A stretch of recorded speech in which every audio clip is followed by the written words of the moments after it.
So we enter into another transformational challenge. This transformational challenge has to do with forgiveness. Most people think, oh my God, how can I forgive that person? How could I ever forgive that person? I'm never going to forgive that person as long as I live. Well, let's take a little closer look at what's going on here. Now, in my 48 years experience in the health field, I'm going to share some things that may knock your socks off a little bit, may change dramatically how you feel about forgiveness. Are you ready for this challenge? Well, okay, here we go. Now, what the Dalai Lama says is that when we hold on to resentments, it's like holding on to a hot coal that's so hot we can't really hold it in our hands for any more than an instant because it burns our hands. And another sage said, maybe it was Einstein. He said, like, taking, I mean, being resentful, holding on to resentfulness, being bitter is like taking a poison into ourselves with the hopes of killing the other person. Good luck. That's not going to happen, and it's going to hurt us, right? Okay, now science has shown is that that's what happens. Science has shown is that when you're holding on to resentment, they found that people that have arthritis, one of the causes of arthritis in a lot of people is holding on to resentment. That's science now. Also with cancer, the research has shown is that many people seem to get cancer partly because they're holding on to a lot of anger and resentment. Bye. So the same thing with heart disease. Heart disease, especially heart attacks, tend to be related to anger, episodes of anger, and people that have heart disease, the research shows that a lot of them are holding a lot of anger, and that's one of the reasons why their heart is hurting so much. Okay, so holding on to your resentments hurts you, and it may kill you. Your life may depend upon forgiveness. Isn't that a concept? And the forgiveness is not for the other person, it's for you. So you forgive so you can feel more peace within yourself. Now, there's some simple ways that we can begin to work with forgiveness. First is to accept the feelings, to accept the bitterness, to accept the anger, to embrace. The idea is to embrace and feel whatever you're experiencing,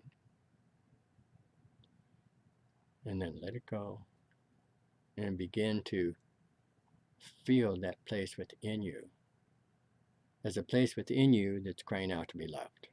To reframe the bitterness and the anger as a part of you that's crying out to be loved. It's like an inner child. These reactive patterns of being so upset typically begin in childhood. And it's like an automatic response that gets triggered when somebody does us wrong. You know. So there may be something wrong that they did, but it doesn't mean that we need to suffer for it any more than we have to.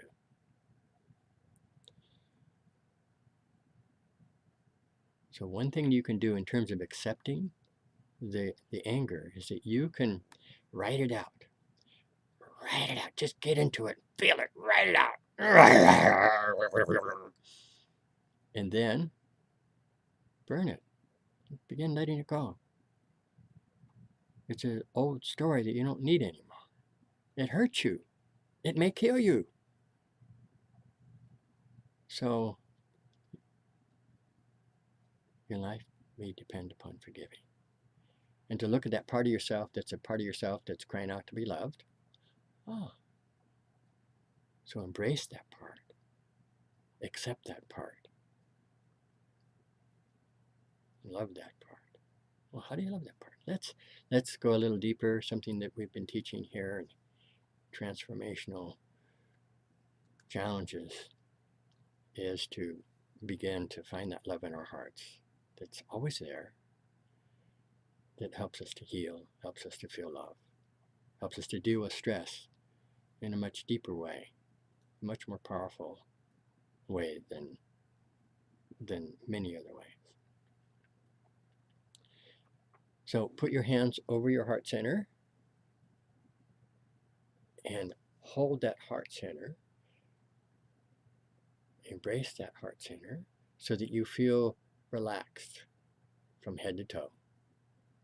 Okay?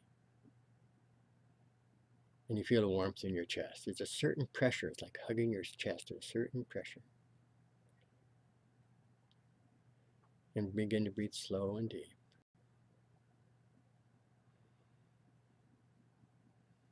Breathe in and out of your heart. Feel that warmth inside, right inside your chest. And imagine it's a light. It's like a sun. It's our source of love.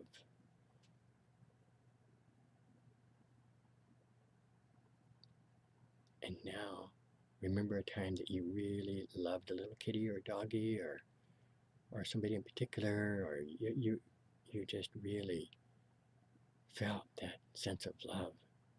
You're giving love, feeling love. And step into that picture so you really, really feel it. And as you feel that love, feel that light in your heart getting brighter and brighter and brighter. And shine that love all the way to your head and all the way down to the bottoms of your feet. So your whole body is lit up with this love. Oh. Now you're accessing your loving adult. Now feel where you have that resentment inside of you if you can. If you can't, you might want to give me a jingle and I can help you do it. And just embrace that love. Embrace that part that's crying out to be loved. Breathing slow and deep.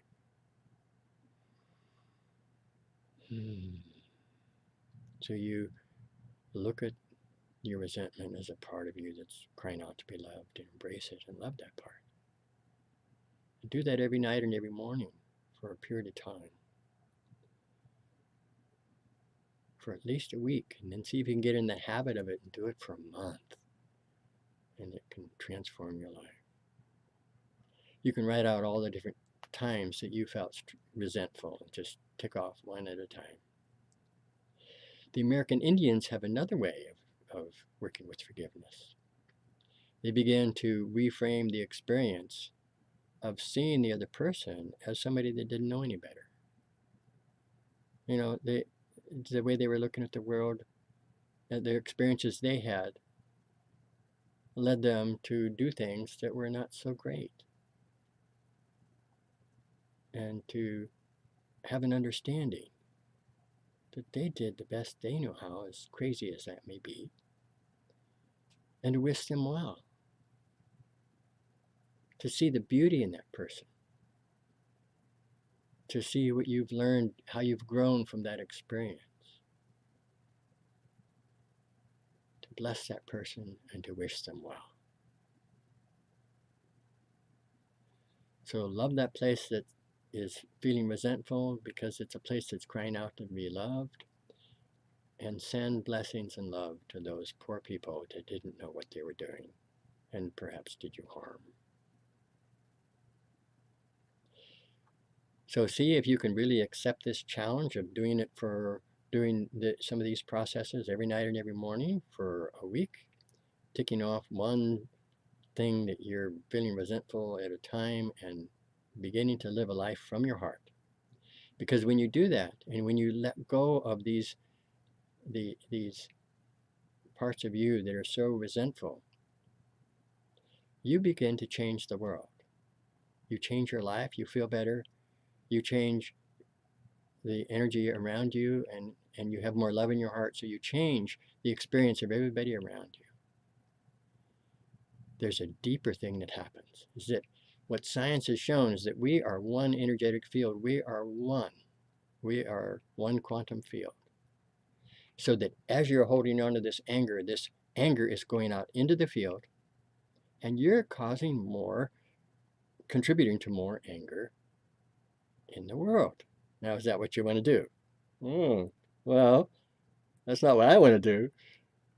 So that's another incentive to really let go and to really love that person. And what are we here for anyway? You know, I figure I'm here to love. I'm here to make a better world. And we certainly can't do it when we're holding on to all these resentments and things, and it's hurting ourselves and hurting, you might say, the world, hurting our experience as human beings, you know, as a group.